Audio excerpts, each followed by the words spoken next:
So that is going, it's kind of a self-adjustment within the price of oil. Could you argue that that's a short-term reaction to, in a time of recession, and have we seen a 5 to 10 year projection, people would adjust to that? I don't think that anybody would project it for 5 to 10 years. One of the things economists could do that, and they might be able to argue that over the course, had this price sustained itself, people might have returned to theirs. Because there is, I mean, oil, the elasticity of oil is high because there's no replacement for it. Mm-hmm. Not in our economy. Right. Well, that very well could be. That very well could be. The response to the consumer was at $4, you stop. And if it was to jump up to $4 tomorrow afternoon, would they stop again? I believe they would. I do believe they would. And if it stayed at $4 a gallon, would they change their behavior? Yeah, I believe they would. I believe they would, because I think our economy cannot absorb those kinds of costs, as evidenced by that data right there. Yes. Kind of in response to what you said too, is that I think if we had sustained $4 or $5 a gallon gas, other alternatives would be much more, would look better to us because they'd be pretty much at the same price. So, what other alternative? Well, the plug-in car, if you have small, yes, your electric bill will go up, but will it go up enough to offset like that, how much you'd actually have to pay in gas? And a lot of the business models for renewable fuels, actually, that's a break point as well. Right. I think the limitation with electric cars is sort of technological. I think for a lot of people with electricity rates, isn't electricity per unit of energy already cheaper than oil? It's just a question of making the... Yes, it is. Batteries aren't as practical to make. I mean, they're expensive. Right. You know, like they make that plug-in or the plug-in car that Chevy's making now costs you pay like $40,000 for it or something like that. yeah, but I mean, even like the shade tree mechanic, you can do an electric car conversion on your own car at home for like $10,000. And if you're happy with having a 40 to 60 mile limit on your range, well, then that might be a very good alternative to paying exorbitant gas prices, because the high capital cost is there, but the overall operating cost is lowered. So then, thus, people would still not, the consumption, I say, would just drive people to other things, which would lower consumption on oil in general. Okay, so Isn't that what happened? I mean, isn't that when the popularity for ethanol and going and getting, yeah, like grease from restaurants to put in your cars, and that when it happened was about the time the gas started to spike. Yeah, that's exactly what I'm saying. Exactly. So, and there were how many biofuels manufacturers were there in the state? 7 in Kentucky back 2 years ago, and now we have none in operation. We took away the subsidy. Right. Well, we were actually making ethanol from corn, which, was sort of making it food, which was, I think, a flawed policy to begin with, but that's a matter of personal opinion. But they're not in operation. When they took away the subsidy, they couldn't compete. So that's kind of where it is right now. Anyway, let's move along. We'll just talk about electricity here. I think this is where I actually spend most of my time working with utilities. And it's something that is generic to all of our way of life, but something that we don't really pay much attention to, because where does your electricity come from? It comes from the wall. That's what most people would respond, because they don't know. This is a generalized electrical generation chart in the United States. In our part of the country, we burn a lot of coal because we have a lot of coal. Up here, they use a lot of hydropower, because they have a lot of water. Along the Gulf Coast here, they use primarily natural gas because they have a lot of natural gas.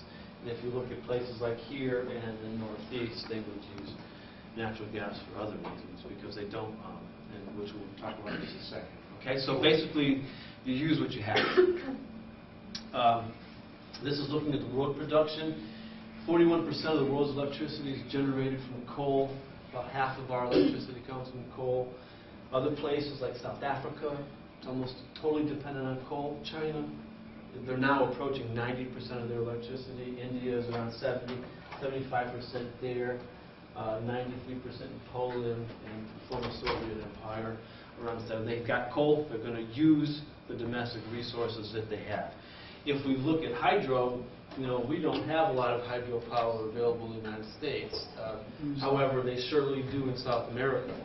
That's why all their electricity comes from hydroelectric. The biggest power plants in the world are here because they have the biggest rivers. In Central Africa, they're totally dependent on hydroelectric power, as well as other parts of the world. So again, you use what you have. If you don't have any of those things, well, you can always use nuclear. I think people are surprised to see how heavily dependent Europe is on nuclear power for their electricity generation. It's very high. And again, it's only 3.8% of the world, almost all of which takes place right here. And soon, there, we think. These are the coal-fired power plants. Oh, I missed your point. When you said there, I didn't know where you were pointing. He said Iran. It was Tehran, but it was kind of tongue-in-cheek, actually. These are the locations of coal-fired power plants. There are 456 of them. They are, some of them are big, some of them are little. Almost all of them are old. The highest concentration is right here, because that is where the manufacturing backbone of the United States was throughout the Industrial Revolution. All of the heavy manufacturing took place there. It took place there because there was cheap and available electricity, and it was all powered by coal.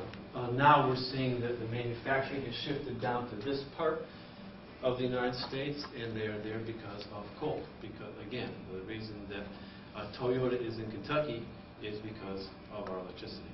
The reason that GM built the Corvette plant there, same reason.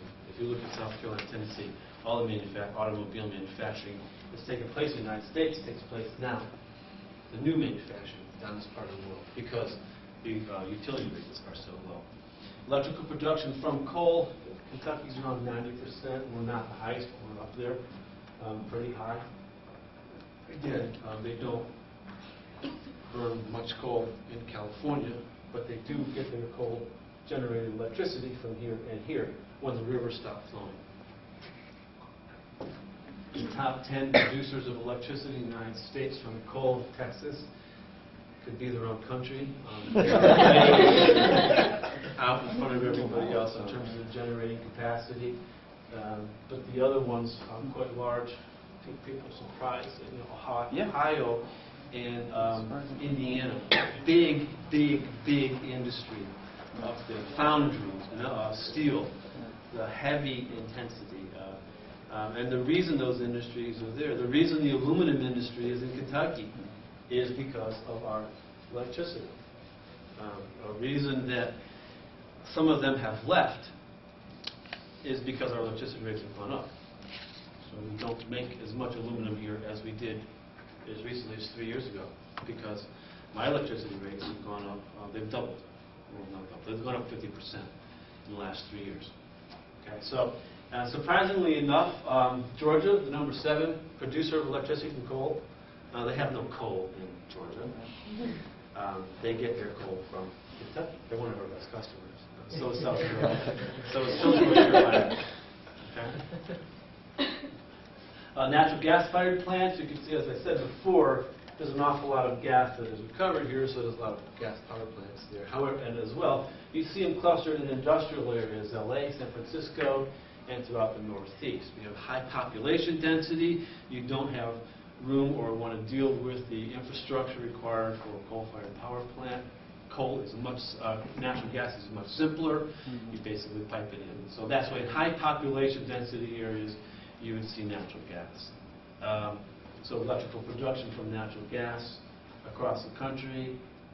See, we don't use much here in Kentucky. We are using more because we are using it for peaking plants. If you go down to E.W. Brown plant, you'll see the natural gas turbines there.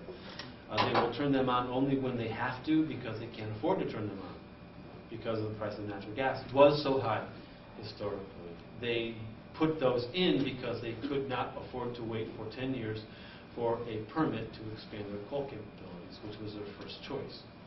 So via permitting, we affected the installation of the electrical power